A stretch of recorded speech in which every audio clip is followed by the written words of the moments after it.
Good morning and welcome to the DIF, the online festival of ideas that asks, what if we could redesign everything? My name is Nick Jeffries and I work in the Insights and Analysis team of the Ellen MacArthur Foundation. This morning, it gives me great pleasure to welcome someone who heads up a very passionate group of individuals who are in a way like our cousins in Holland. Harold Friedel, CEO of Circular Economy, it's great to have you on the line. Thank you. So, in this session, Harold, myself, and of course you, the online audience, are going to have a conversation about the role that the circular economy can play in the economic and social development of low and middle income countries. Now, this is an interactive discussion. So to participate, please type in your questions and comments at the bottom of the session page, which we will endeavour to absorb into the conversation. So today's topic is one that is of great and growing interest to both of our organisations. I will allow Harold to speak about his in due course, but from a foundation perspective, for several years we've focused primarily on European middle-class urban context for our research. And while this has been a very valuable for the development of ideas, it is not, of course, representative of how the majority of the world lives and works. After all, only about 1 in 10 people in the world are European. But a study, first into Brazil, where we set up a small operation, and then last year we did a little study on the India market, looking at 3 important sectors: mobility, built environment, and food and agriculture. And right now, we're finishing off a report on the role of Chinese cities in the transition to a circular economy. I'm sure we'll come back to some of this later on in our discussion. So Harold, before I ask you about how circular economy is approaching this subject area, I think it'll be worth setting the scene a little. Now, I know that prior to your current role, you were based in Myanmar for 5 years. A fascinating time, I'm sure, to be there. But just sort of to set the scene, could you just briefly describe what it is like to live and work in a country like Myanmar, so our audience can understand a little better the context for today's discussion? Yeah, thanks, Nick, and it's sunny both on our sides today. And thanks for hosting the Ellen MacArthur Foundation. The DIF is a fantastic way of using innovation and spurning off ideas. And thanks for giving us the time, Ila. You called us cousins. It's very nice because we are engaging on a similar topic. And thanks for everybody who is online. Because I want to start with a disclaimer. We are certainly not experts on this field of circularity and developing countries. It's an emerging field, and I hope we're going to have a fascinating and enriching conversation and see how we can take this forward together. There's certainly a lot of momentum building up there now, and I want to leave it at this and get back to this later. You asked me about Myanmar, so Burma, and I spent the last 5 years there with my family until March of this year. And you asked me how it is to live and work there, and it's obviously fascinating, as you say, and it's very frustrating. And that's where a lot of the passion is coming from for my work today. How can we engage with circular economy and our circular economy thinking into the development paradigm and how all stakeholders in the development process are acting? The country in itself, obviously, Myanmar is one of the poorest countries in Southeast Asia. It's in a very interesting geopolitical location because it's just between India and China. That makes it interesting for many reasons and very complicated for the Myanmar and the Myanmar government. And today I don't want to talk so much, obviously, about the difficult political situation is going on there at the moment, but focus what I've been taught about the work that developing partners are doing and what I believe can be done better in the future. It's one of the poorest countries, I said already, in terms of GDP per capita. It's also one of the countries with the biggest and highest resource inefficiency at the moment. There's a huge extractive industry that the country is building its economic growth path on, which is a very dangerous one. And a lot of export-oriented, it's an economy that is going towards an export-oriented economy. We have to know it's 52 million people there, so it's not a small market. So from a market size, it's a very interesting entry point and market for international companies and regional ones to act there. I think it's a huge opportunity. Why? Because until 5 years ago, basically 2012, the country was obviously ruled by a military dictatorship and military junta, and they passed on the baton to a quasi-civilian government that is now still in charge.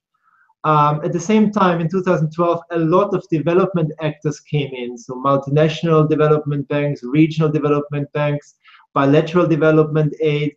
A lot of the embassies did more, and also a lot of civil society organizations and NGOs came in. And the way how this happened, and Myanmar is a specific case because we haven't seen so many countries where development aid just started at a big scale. This was the opportunity that I saw and we saw from a development perspective. But I think this opportunity could have been harnessed in a different way. And I think on the way forward, it would be nice, not only Myanmar, but for other developing countries to think about an even more positive way forward where circular economy can play an important role. Yeah. Nick? Okay. So you hinted a little bit there about the old way of doing things, the old development paradigm, which is this sort of very resource intensive, not necessarily resource efficient, and also a very carbon intensive growth model. Now, of course, both of our organizations are trying to promote something a little bit different from that. So could you tell me a little bit more about what kind of activities circular economy are doing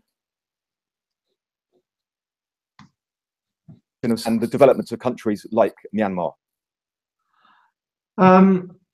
We're not active in Myanmar at the moment. Oh, sorry, in countries like Myanmar. Yeah, so you are breaking up. Sorry, I hope everybody is hearing us all around the world where you are listening from. I think you hit the nail right on its head. A lot of I think the development system is set up to support an economic growth model, and therefore also a growth model that has to do with society and the ecological factors of things, that is based on a system that is 40, 50 years old. And how are we in Europe and America, in many parts of the world, started to think about prosperity and economic growth. Now we know also where this model is hitting its boundaries, not only economic boundaries, but also social and ecological boundaries. And as you said, there's a different way to think about this. What is fun is quite what you see very much happening in developing countries is that we are teaching them now something that we know already doesn't work, or only works to a limited extent, which one could say is even hypocritical. But we know circular economy is not yet everywhere used, so it's also a far way we still have to look forward to in, for example, in Europe. But it's time now to look with this paradigm of a circular economy into developing countries. Yeah. And you asked me, I think could we show slide number 11, where we have done a first study. Is it possible, Nick, to show slide 11? Yeah, sure. We'll bring up that slide for you. And maybe the people around the world, it was a first ever study done by us and our esteemed colleagues from Shifting Paradigm that were leading on this effort together with UNDP in the country, in coordination with the Laotian government, because I believe this on a national scale can only be done with the buy-in of the government. And we try to think along with the government how to create a low carbon growth path that is based on a human development paradigm, where we look into less resource dependency. And because we don't want Laos obviously to go and end in the resource curse where the development and the economic development is not sustainable over the long run. So on the slide you see a little bit, if you look into a holistic way on a country, it's a little bit like the work we do with companies but also cities.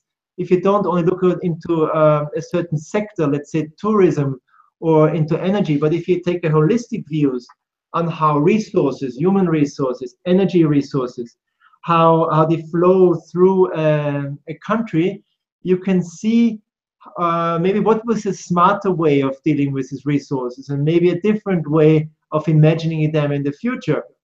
And we looked and mapped resource flows in agriculture, energy, around metals, around tourism, so also human interaction there, and try to think in some priority areas what could be ways of decreasing their dependency on imports, on sustaining a low carbon growth model, and factor smart jobs into this equation, and give a positive picture ahead for the low ocean people. Yeah, that's great. It reminds me a little bit of some of the work we're doing in Brazil at the moment. Actually, we made the observation when we started working in Brazil that the Brazilian economy sort of surfed this commodity booms of the early 2000s, and they seemed to have prosperity because there was great demand for their commodities. But as soon as demand from India and China dropped, they suddenly realized that it was an illusion. So, but not only were they not getting the revenue in from selling their commodities, but also they'd neglected the sort of development of the skills in converting some of these resources into products, in the country themselves. So I'm not sure about Laos, but I know that Burma is very rich in resources, and if they rely too much on just exporting resources and not in sort of doing good things with them in the country, they realize that it's not a resilient growth model. Yeah, I mean, I agree with you, and I think your work in Brazil, India, and China that the Ellen MacArthur Foundation is doing is fantastic and really leading the way. And maybe we're discussing also different sets of companies here, as we said, I think, in the pre-discussion. One is obviously developed economies, then you have emerging ones that we talk about, the BRICS, the Brazilians, Indians of this world, and then Laos, again, a different category. Yeah. But I think the principle is similar. Harold, on that subject, we've got a tweet coming in from Freya in the Midlands. She's asked the question: are low-income countries ready for the circular economy? Do they need to reach a basic level of development first and then build on it? Maybe I'll give you a little bit of context to that question. So in Europe, the kind of problems we're dealing with are sort of over-reliance on imports, congested streets, too much pollution, carbon, that kind of stuff. But in countries like sub-Saharan Africa, the populations are wrestling more with more fundamental issues: extreme poverty, famines, disease, basic education, basic water and sanitation systems, decent road networks. So do you think first these countries need to sort of develop their infrastructure, reach a sort of a basic level of development, and then we can build on that? What do you think? Well, I think it's not one. My thing, it's not one or the other. My background is I'm a civil engineer, so I worked for a long time in the design and installation of infrastructure systems. So I'm a big infrastructure person. But maybe if we develop the infrastructure in a way that supports circular activities later on, that's the solution. So if we it's a design. If we think, where do we want to be in 20, 30 years, and design our infrastructure in that way rather than in the same way as we've done in sort of Europe in the past, and then avoid getting locked into that sort of linear infrastructure in the future. Do you agree? Question. I think it's nice building on that what you are saying, and greetings to the Midlands, please. Thanks for your question. I think absolutely ready, and it has to start as soon as possible, because the growth path we thought about, I think our economists have also led the way together with our economies. We know now there is also we need to see it in a broader context, I would say. First infrastructure, then circular economy. I don't see this in this sequence. I think when the different ways, I think, to look at that issue. One is as a local economy, as we I think see in emerging countries, there is a lot of the elements of the circular economy is already and is still there. So the use of certain products, the extended use, longer life cycles of things, famously known in Africa and Asia, many things are just recycled to the families. They are repaired until you actually can't use it anymore. So there is more of a feeling still maybe about what we call here circular. And I think it would be sad to lose that. In my experience in Myanmar, it's seeing how in just a few years, it's very alarming how a whole society switches very quickly to a waste, produce and waste model, rather than seeing at all times the long-term implications. In Myanmar, it was just Chinese or foreign-produced solar panels coming into the country that were produced and broke in a year. So it is just not the way that is very smart to do. I think in a couple of other indicators why low-income economies are an interesting starting point, not only from a local perspective, but also from us coming in as external stakeholders, there's a high organic, the waste produced in countries has still a very high percentage of organic content. So I think there's a lot in the waste that can be used for fertilizer, for example. It's an untapped resource. And I like very much, obviously, the foundation's motto, and how do we think about things restoratively, to just burn everything. And we know about the piles and piles of waste in developing countries outside big cities and in big cities, actually. And when you drive to a country like Myanmar, everything seems to be a waste pile at the moment. There's a different way and a more intelligent way if it's organized than just burning things. But let's be honest, also many of our countries here in Europe or in the US, most of the waste is still burned, which is not a very smart way to go about things. Yeah. It's also the e-waste that is going and is accumulating to an increasing extent in countries like Kenya or Nigeria, where things that we have used here and don't use anymore are exported and put into waste, into big waste depots. So it's really dangerous to have that.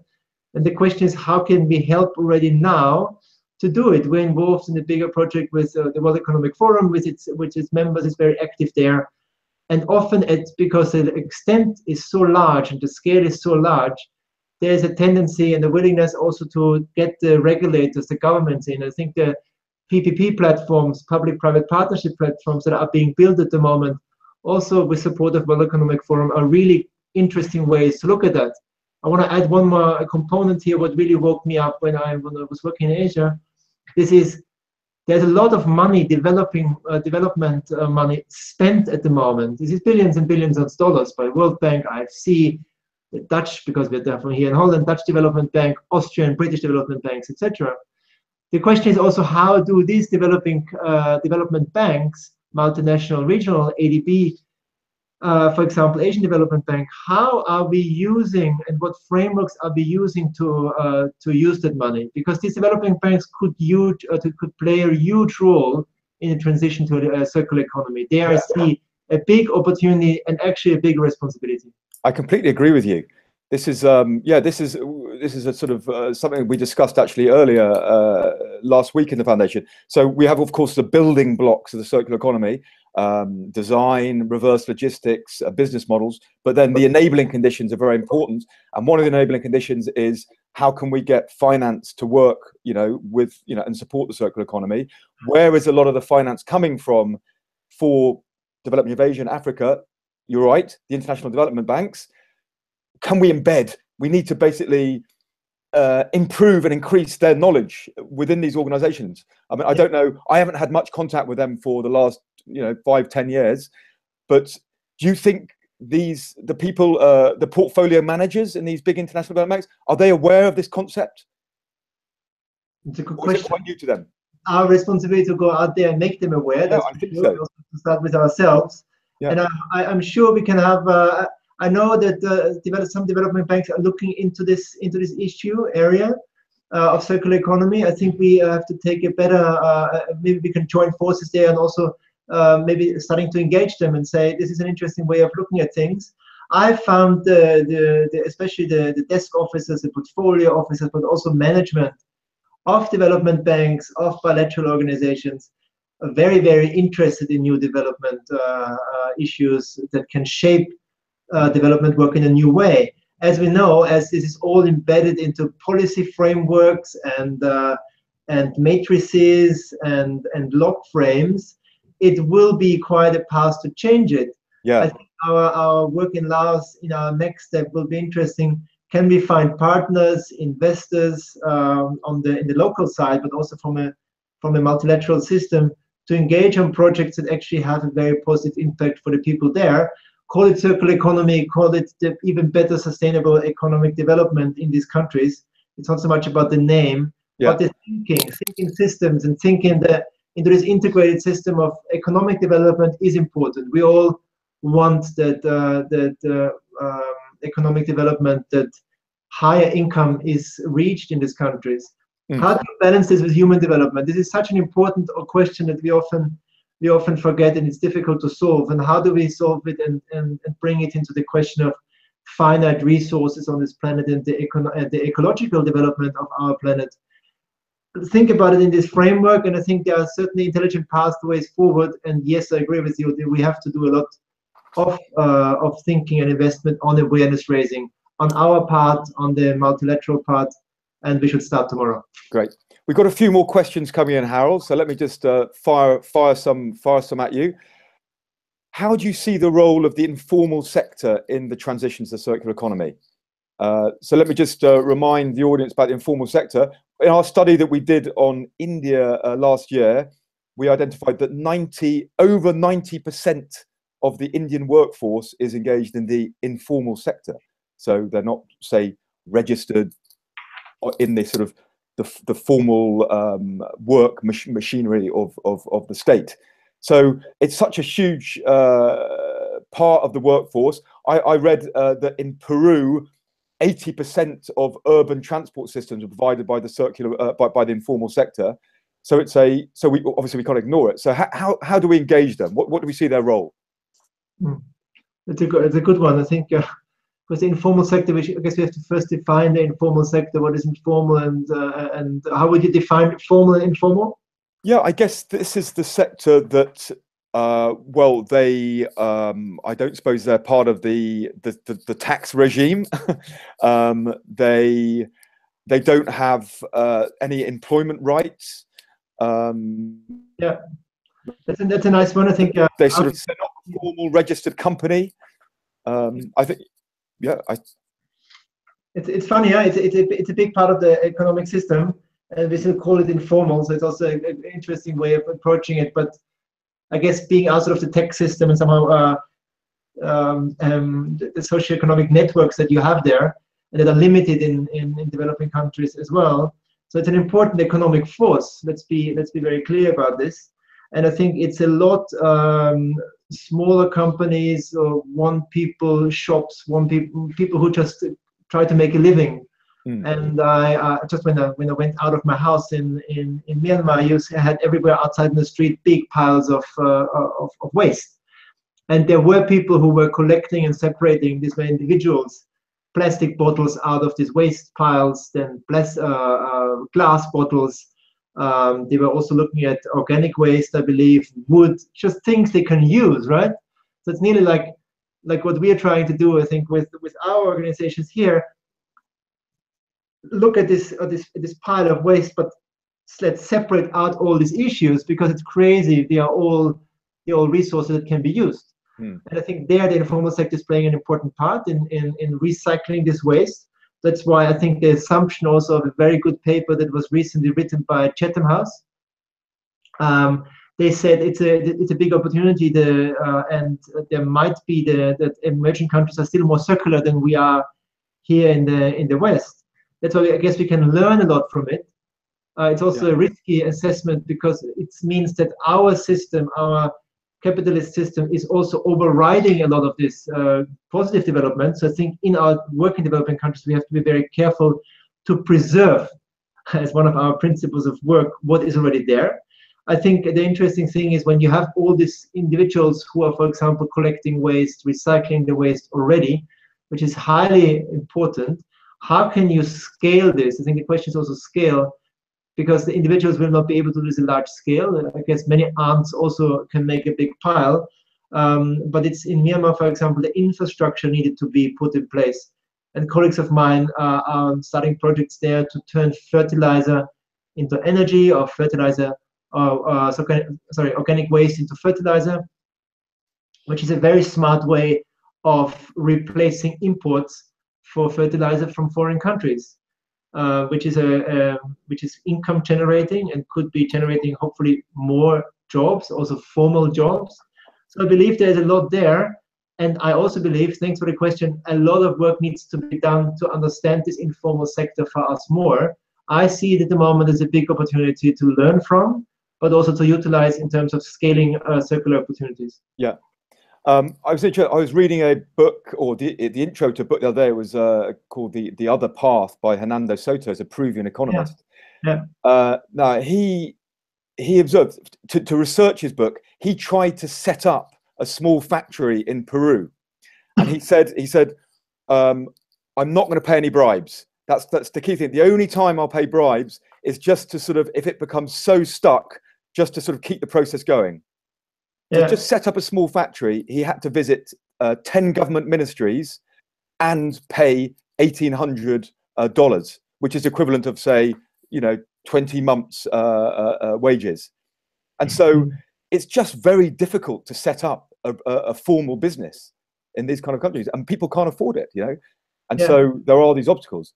Interestingly, we had in a session yesterday, a guy who was from a social enterprise in Singapore called Gone Adventuring. They were talking about the circular economy in Asia, and he was talking about a case study of a group of waste pickers. Actually, there's 30,000 waste pickers in Bangalore in India. Yeah, and what they're doing is, instead of just marginalizing them, just recognizing the really important role they have to play, and the government has given them ID, protective gear, set up, allow them to access finance and insurance schemes, and actually just really just appreciate the value. They have an important role to play in the economy. Absolutely. And I think what we're learning here as well, that waste is sometimes seems to be a word with a negative connotation. Yeah. And you say waste pickers. No, that a lot of the societies, I think, see them as the lowest part of the social pyramid, or they often are considered as one. Yeah. And I think there's a lot of also awareness raising has to go on, that this is a good job. As we see now, waste, I think the famous book by Accenture, Waste to Wealth. No, waste is a chance for creating economic opportunity and social opportunity. Indeed. I wrote down a sentence you just said just now: preserve what's already there, which is a nice segue into a question from Harshan. I don't know where he or she is calling or typing from, but he says, or she, whenever I visit Africa and Asia, I'm always impressed by how much repurposed stuff there's around and how easy it is to find repair shops. In other words, these countries are already quite circular. As they move forward with their development, how can we ensure that this innate circularity is retained? I think he's referring to, I mean, I believe in Europe, we were pretty good at repairing stuff in the past, but as we've got more affluent, we've sort of become a little bit more of a throwaway culture. It's easy just to sort of buy a new one. But now we're coming all the way around and thinking, oh, hang on, we need to, preserve our materials and repair more. So it's a good question. What are your thoughts on this, Harold? I love the question. I think it's also, it brings us to one important aspect I think we should spend more time on as proponents of a circular economy, which is culture.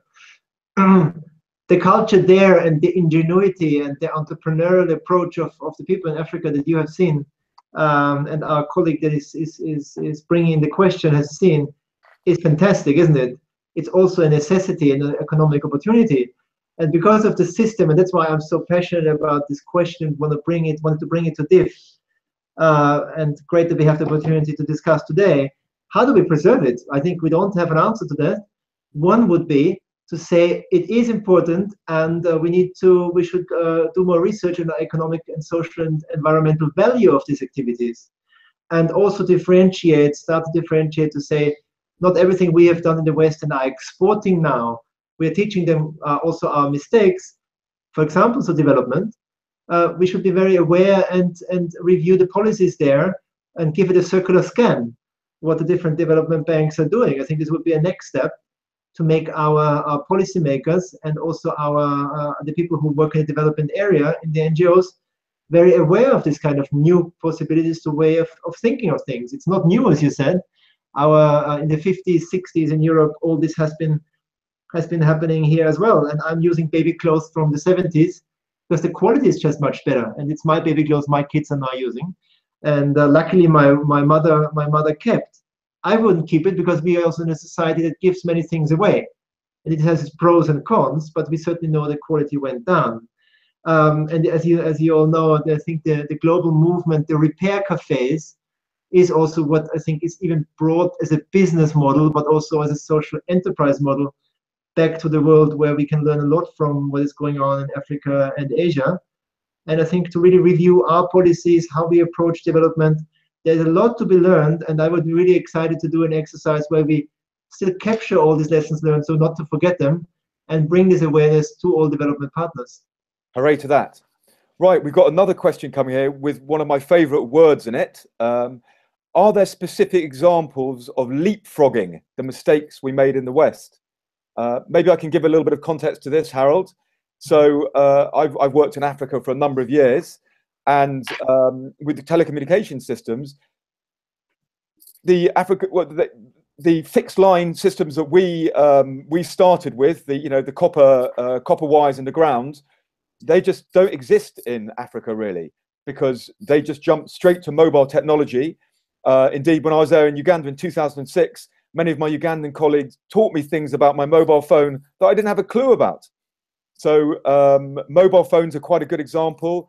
M-Pesa, which is the mobile banking system in Kenya, which actually started with sons going from their villages to cities, doing some manual work or some kind of laboring work, and then texting credit back to their mums in the village.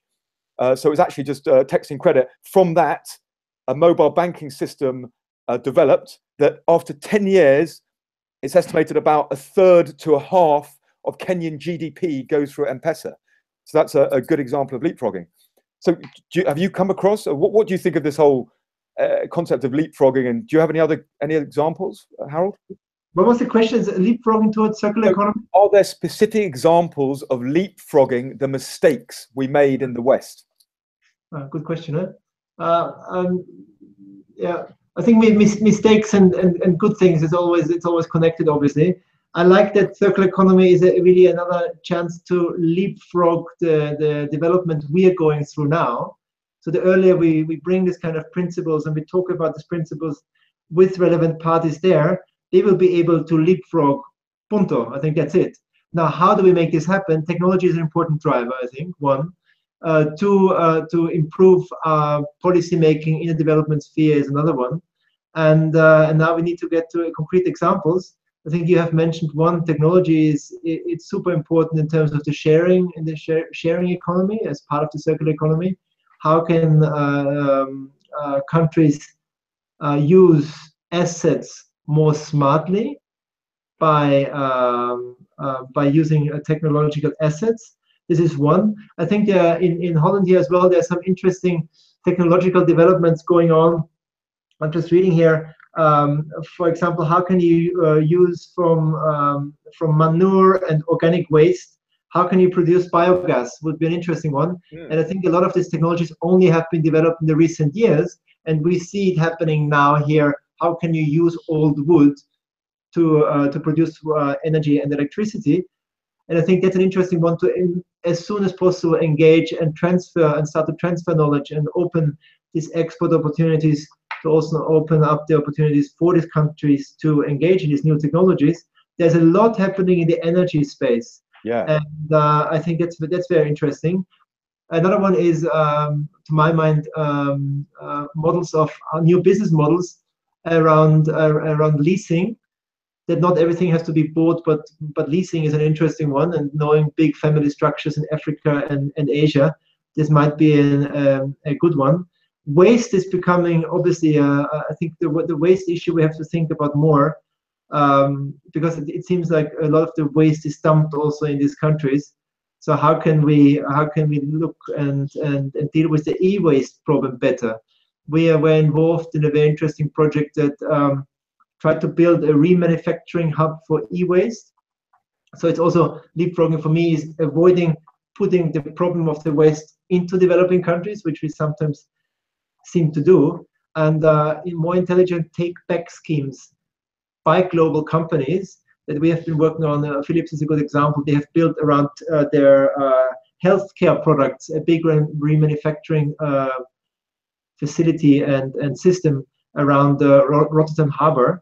And they are starting to take back a lot of the medical supplies and big machineries from developing countries, for example, where they are now leasing materials to, which gives them an incentive to take things back. I think this would be an interesting one.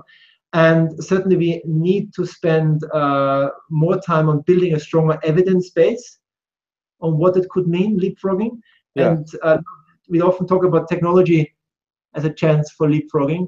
honestly, I rather prefer to say circular economy, and there within, technology is a great way of leapfrogging, because technology doesn't mean anything yet.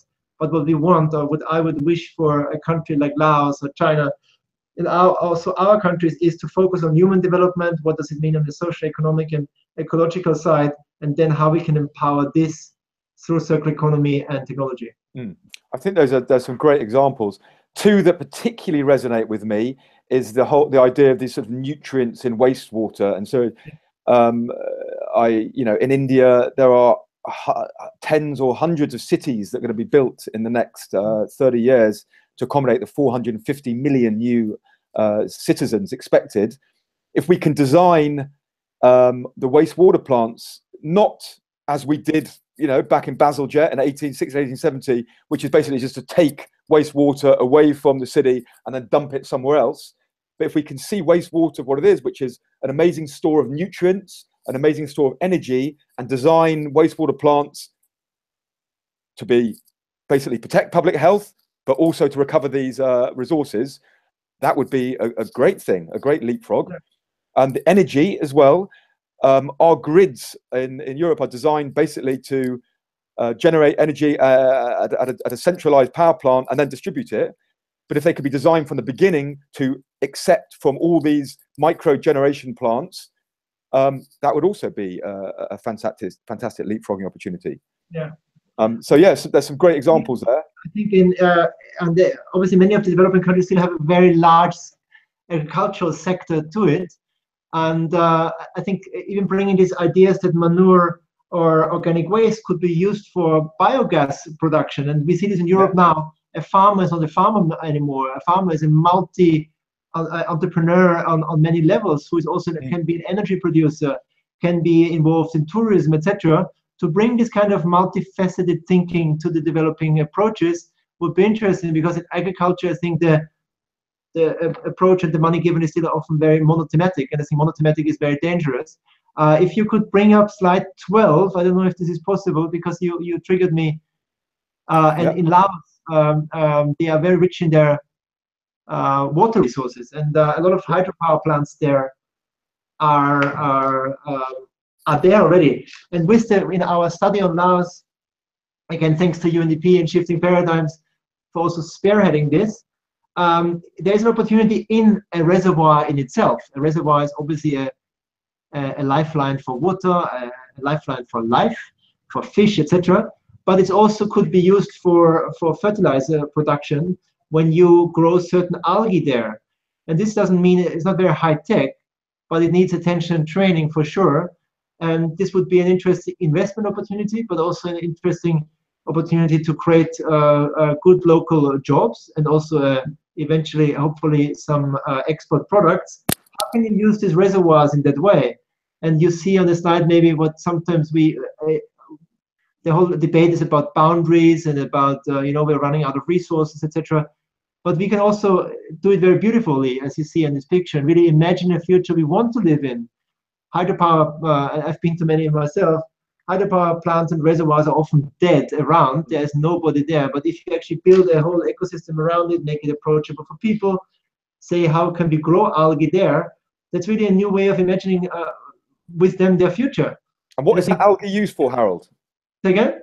What is the algae used for once they grow it? Is it used for fish feed, or is it used for biodiesel? What do they use it for? Yeah, you can use it in many ways, but also in the end for fertilizer production.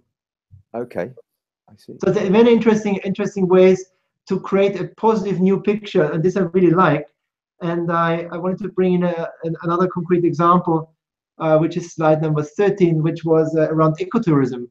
And we see in ecotourism, a lot of the construction sector there is focused on, okay, let's get something off the ground very quickly.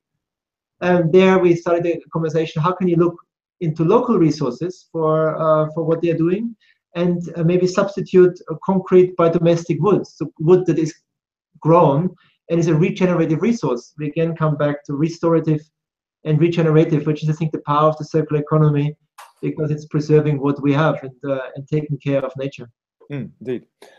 We've got a question coming in. The person hasn't given their name, but it's about the SDGs. So her question is, how do you see circular economy and SDGs relating? Maybe I can give a bit of context here. So the SDGs were a comprehensive set of goals launched by the UN, I think it was 2015, covering poverty reduction, inequality, things like sustainability, economic growth. So we at the foundation, we've had quite a few robust conversations about this. We don't have a formal position on the linkage yet, but beyond, it feels like the circular economy is a great tool for helping deliver these goals. Now, the obvious pull would be towards, I guess, SDG 12, sustainable consumption and production. This goal is all about making more effective use of resources. But beyond SDG 12, I mean, there's also the decarbonizing effects of the circular economy, which is, I believe, SDG 13. It can help produce healthier and more affordable food systems, which I believe is SDG 3. Oh, no, 2, isn't it? 2. And more recently, I've been looking at the link between circular economy and water, you know, more effective water and wastewater systems, which is SDG 6. So Harold, what do you see as the intersection between these two, with the goals and the circular economy model? Fantastic question. Could you bring up slide 6? Oh, you have a slide. Yeah, it seems to be pre-cooked. It's a fantastic conversation, so constructive. No, I think that's really a relevant question. I think both of us and all our organizations get regularly. And I think the SDGs, you know, you can debate about them and you can criticize them, but it's really it's at the moment it's agreed on, and it's really an emerging, or it's in a framework that is agreed on, and we are seeing traction behind that. That's really important for me, and I think all of us who work on impact or development or things that bring the world to a better place in the future, it's really a good framework to rally behind. It has its weaknesses and strengths for sure, but it has been agreed by all the countries in the world, which makes it very powerful. And it's a framework of goals, good with its sub indicators. And we did a first, just a question, if you go to slide 7, we tried to map indicators of circular economy against indicators of SDGs. And this is a very, very rough estimate, and we see a high overlap. As you said, what you saw in your internal discussions, we believe circular economy is a fantastic roadmap to achieve the SDGs, because we can't reinvent them, and I think it doesn't make a lot of sense. What does it mean? I think we will talk a lot about in circular economy around business models, but it's really much more than a business model. It's how do we want to create a new future? How do we engage stakeholders, governments, NGOs, industries? And I think we see a big overlap, because the SDGs are the 3 P. They embody the 3 Ps, so people, planet, and profit, but and prosperity. But they also go beyond it, and they have, I think, partnership and peace is very important driver. Yeah, this makes it very, very attractive. And I think if we can engage and get the message across, hey guys, if you're serious about the circular economy, this is a great roadmap into many of these goals. And I think we have to, maybe we can do this together, refine this heat map where we see in dark blue there's a lot of overlay, and in light blue there is less overlay. But when we look at number 17 goal, for example, partnership, we all know circular economy only happens in partnership. Yeah. So we need to review this, and I guess 70–80% of the goals that we see on the SDG side are overlaying and can be reached if you are seriously applying circular economy principles. That's the main message, and it's really exciting. Yeah, excellent. Right, let's just finish with something a little bit concrete. We have a question from Molly. I believe she's from inside the foundation. So we have some people at the foundation listening, which is very positive. She says, can Harold and Nick give their favorite example of circular economy, I guess an initiative already happening in one of these in Africa or Asia? So shall I start? So I guess it's a favorite case study or favorite initiative that you've come across in this context. So I'll start. My favorite is something I came across in Eritrea. It was set up in the late 90s by a retired astrophysicist called Carl Hodges. And what he did is he created an integrated seawater agriculture system. So what he did is he pumped water from the Indian Ocean, and then he allowed it to flow first through shrimp and prawn tanks, and then into and then the flow went then to a tilapia farm, and then into a samphire, a salicornia plantation, and then into mangrove swamps, and then into a wetlands, and then back into the sea. And in doing so, he breathed life into this whole stretch of coastal desert. He breathed economic life, and so the shrimp and prawns, within 2 or 3 years, they were exporting a ton a week to Europe. The tilapia and the other fish in the fish farms, they could sell on the international and local market. The mangrove plantation actually helped support a women's cooperative and honeybee farming, and then on into the mangrove swamp, which sequestered carbon. You could use the wood from the mangroves for firewood, and so basically it created jobs. I think 800 jobs, revenue. It created an area which was sort of much more favourable for other economic activities and improved the biodiversity of the area. And that was just basically using systems thinking, making use of the available resources, and that's, I think, a great model that I think could be replicated elsewhere. Mm-hmm. So that's my favourite example, Molly. How about you, Harold? Thanks. That sounds very cool. Again, I think a lot of work needs to be done there. I want to mention 2 that impress me, and I haven't seen it, but it's reported more often that in Ghana there is an automotive a remanufacturing and repair hub set up for the automotive sector, and reportedly they are engaging and creating an estimated 200,000 jobs in Ghana. I hope this is true. This is the example that impressed me most. It's also one of the examples we put forward, or that were put forward in the Laos report again, where we said, how can you build a repair and remanufacture hub for motorcycles? As many of you know, in Southeast Asia, motorcycles are the thing you see most on the street. Borders. In the street picture. And how don't you only involve or import something from whichever country it's coming from, but build capacity locally and then even regionally to see beyond Laos? How can you use the different spare parts again? How can you remanufacture and upcycle into new products? And I think in Ghana was interesting because also the first manufacturers of cars, once you have this economic activity going on, reached out to the workers to build and see how they can add value. This is an interesting one in terms of large scale. I think 200,000 jobs sounds very interesting. And again, being smart about things, reusing, extending, and not just following this take waste and throw away model. The other thing, because I just returned from China last week, is interesting. The Chinese scale is just unbelievable, and their engagement on circularity, I think, is not much known yet. And I really look forward to hopefully the very soon announcement and publishment of the China report from the Ellen MacArthur Foundation.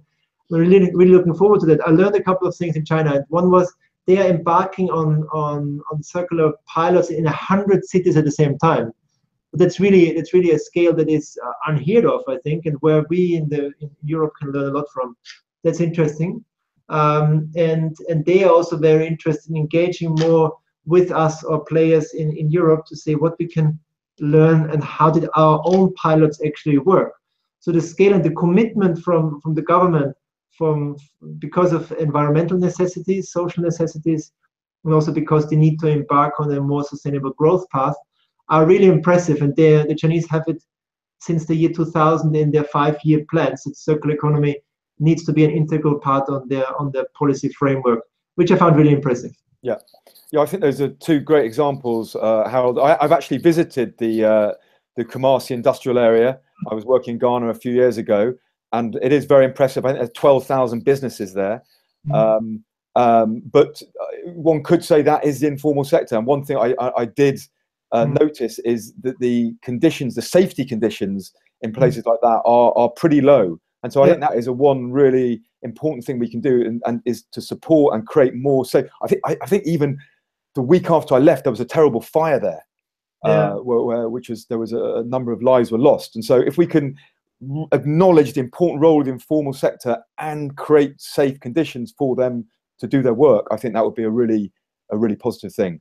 And, Yeah. on the China thing, yeah, we do plan to publish the China report. I think it's at the end of November. I won't spoil the surprise too much, but I'll tell you one great insight that we're getting is that we can learn a lot from China. Yeah, I agree. It should be a two-way thing. Right. So on that note, I think it's time to wrap up. It's been a great and fascinating session. I hope it's just the beginning of our conversation, Harold. I hope to work more with you on this topic, and I've really enjoyed our chat. If you've enjoyed this conversation, then can I say that many of our talks are available on demand. For example, there was a talk 2 days ago on the 7th of November on circular economy in Asia by a social enterprise called Gone Adventuring. So I go and find that. There's also, just last year, we did a very interesting conversation with John Ledgard, former Africa correspondent for The Economist. He talked about, this is talking about leapfrogging, he talked about drone ports in Rwanda as a way of sort of leapfrogging the need perhaps to, sort of develop roads to deliver healthcare and other things to remote rural communities. So look for that one on YouTube channel. It's called Creating Jobs with New Technologies. Next Friday, I'll be hosting a session on water and the circular economy, where I'll be talking to a gentleman called Mads, an energy water treatment plant relevant to one of the topics we were discussing earlier. So stay tuned to the DIF, take a look at our many and varied catch-up sessions, and hope to see you again soon. Thank you, Harold. Thanks, everybody, for listening.